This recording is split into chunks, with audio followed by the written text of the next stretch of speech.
આપ સૌને મારા સાદર પ્રણામ. આપ સૌનું આપણી આ ચેનલમાં હાર્દિક સ્વાગત છે. આજે વાત કરીશું ચૈત્ર સુદ એકાદશીની, જેને કામદા એકાદશી કહે છે. હિન્દુ ધર્મમાં એકાદશીનું ખૂબ જ મહત્ત્વ છે. એકાદશીને શુભ દિવસ માનવામાં આવે છે. આ દિવસે ભગવાન વિષ્ણુને પૂજા કરવામાં આવે છે. આ દિવસ વિષ્ણુ ભગવાનને સમર્પિત છે. દર મહિને 2 વખત એકાદશી આવે છે, જે પૈકી એક એકાદશી શુક્લ અને બીજી એકાદશી કૃષ્ણ પક્ષમાં. રામનવમી પછી આવનારી એકાદશી દુઃખ અને ગરીબી દૂર કરે છે. તે શ્રદ્ધાળુની મનોકામના પૂર્ણ કરે છે. આ એકાદશી પર વ્રત રાખવાથી જાણે અજાણીએ કરેલા પાપો ધોવાઈ જાય છે. સૌપ્રથમ કામદા એકાદશી ક્યારે છે તે જોઈ લઈએ. ચૈત્ર સુદ 11 કામદા એકાદશીની તિથિ શરૂ થાય છે 7 એપ્રિલ 2025ના રોજ રાત્રે 8 વાગે, જે આ તિથિ પૂર્ણ થશે 8 એપ્રિલ 2025ના રોજ રાત્રે 9:12. ઉદયાતિથિ અનુસાર આપણે એકાદશીનું વ્રત તારીખ 8 એપ્રિલ 2025ને મંગળવારના રોજ કરવાનું રહેશે. આ એકાદશીના પારણા તારીખ 9 એપ્રિલ 2025ને બુધવારના રોજ સવારે 6 વાગ્યાથી 8:30 સુધીમાં કરી લેવાના રહેશે. કામદા શબ્દ ઈચ્છાઓની પૂર્તિ સૂચવે છે, અને આમ કામદા એકાદશીને તમામ સાંસારિક ઈચ્છાઓને પૂર્ણ કરતું અનુષ્ઠાન માનવામાં આવે છે. કામદા એકાદશીના મહત્ત્વનો ઉલ્લેખ ઘણા હિન્દુ શાસ્ત્રો અને પુરાણો જેવા કે વરાહ પુરાણમાં કરવામાં આવ્યો છે. આ ઉપરાંત મહાભારત દરમિયાન શ્રી કૃષ્ણે રાજા યુધિષ્ઠિરને કામદા એકાદશીના મહત્ત્વ અને લાભ વિશે જણાવ્યું હતું. એવું માનવામાં આવે છે કે આ વ્રત વ્યક્તિને તેના ગુણોને ફરીથી મેળવવામાં અને સુધારવામાં મદદ કરે છે. આ ઉપરાંત તે ભક્તો અને તેમના પરિવારને તમામ શાપથી બચાવે છે. આ દિવસે વ્રત રાખવાથી બ્રહ્મહત્યા સહિત તમામ પાપ માફ થઈ શકે છે. આ વ્રત ભક્તને મોક્ષ પ્રાપ્ત કરવામાં અને વિષ્ણુના નિવાસ સ્થાન વૈકુંઠ ધામ સુધી પહોંચવામાં મદદ કરે છે.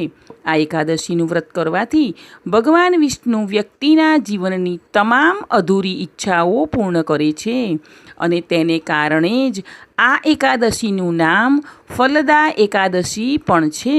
હવે આ એકાદશીની પૂજા વિધિ જોઈએ. આ દિવસે સવારે વહેલા ઉઠીને સ્નાન કરીને સ્વચ્છ વસ્ત્રો પહેરીને સૌપ્રથમ સૂર્યને અર્ઘ્ય આપવું, પછી ભગવાન વિષ્ણુનું ધ્યાન કરવું અને વ્રતનો સંકલ્પ કરવો. આજે ભગવાન વિષ્ણુની પૂજામાં પીળા ફૂલ, ફળ, દૂધ, તલ, પંચામૃત અને તુલસીના પાન અર્પણ કરવા.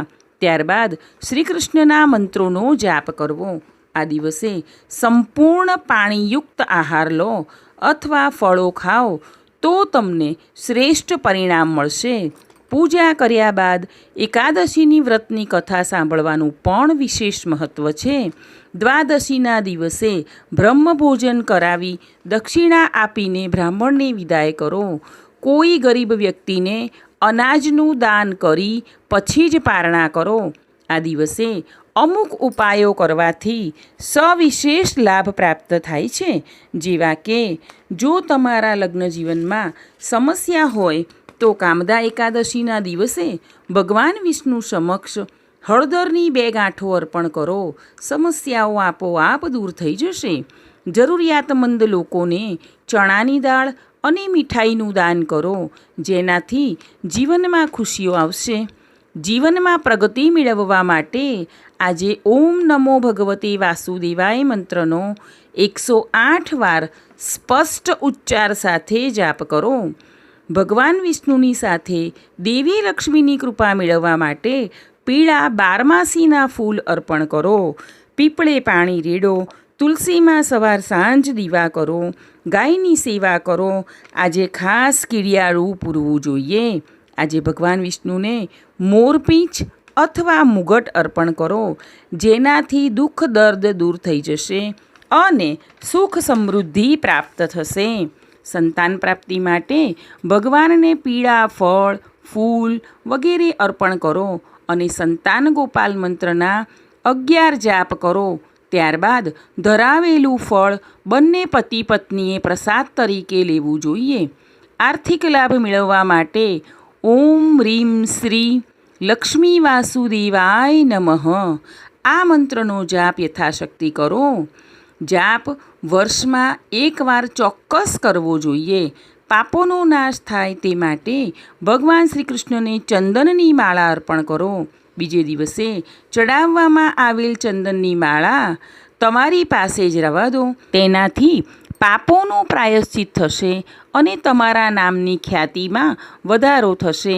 પૂર્વજોના આત્માની શાંતિ માટે પૂજા કર્યા બાદ ગીતાના 11મા અધ્યાયનો પાઠ કરો, જેનાથી પૂર્વજોના આશીષ મેળવી શકશો. ભગવાનની પૂજા કર્યા બાદ તેમની પૂજામાં કોઈક ક્ષતિ રહી ગઈ હોય તો માફી જરૂર માંગી લેવી. આ દિવસે ભગવાનની વિશેષ કૃપા મેળવવા માટે વિષ્ણુ સહસ્ત્રનામ કરો, વિષ્ણુ ચાલીસા, શ્રી સુક્તમ કે શ્રી કૃષ્ણ શરણમ મમના જાપ પણ કરી શકાય, જેનાથી પ્રભુના આશીર્વાદ અને કૃપા દ્રષ્ટિ મેળવી શકાશે. ખાસ યાદ રાખો કે જો તમે વ્રત ન કરી શકો તો માનસિક જાપ પણ કરી શકાય છે. આમ આ વિડીયોમાં આપણે કામદા એકાદશીનું મુહૂર્ત, મહત્ત્વ, પૂજા વિધિ અને ઉપાયો જોયા. આશા રાખું છું કે જે તમને મદદરૂપ થશે. મને સાંભળવા બદલ આપ સૌનો ખૂબ ખૂબ આભાર. આગળના વિડીયોમાં આપણે કામદા એકાદશીની વ્રતકથા સાંભળીશું. તે માટે આપણી આ ચેનલને લાઇક, શેર અને સબસ્ક્રાઈબ કરજો. કોમેન્ટ્સ પણ લખજો. આપણે સૌ હંમેશા ખુશ અને નિરોગી રહીએ તેવી પ્રભુના ચરણોમાં પ્રાર્થના.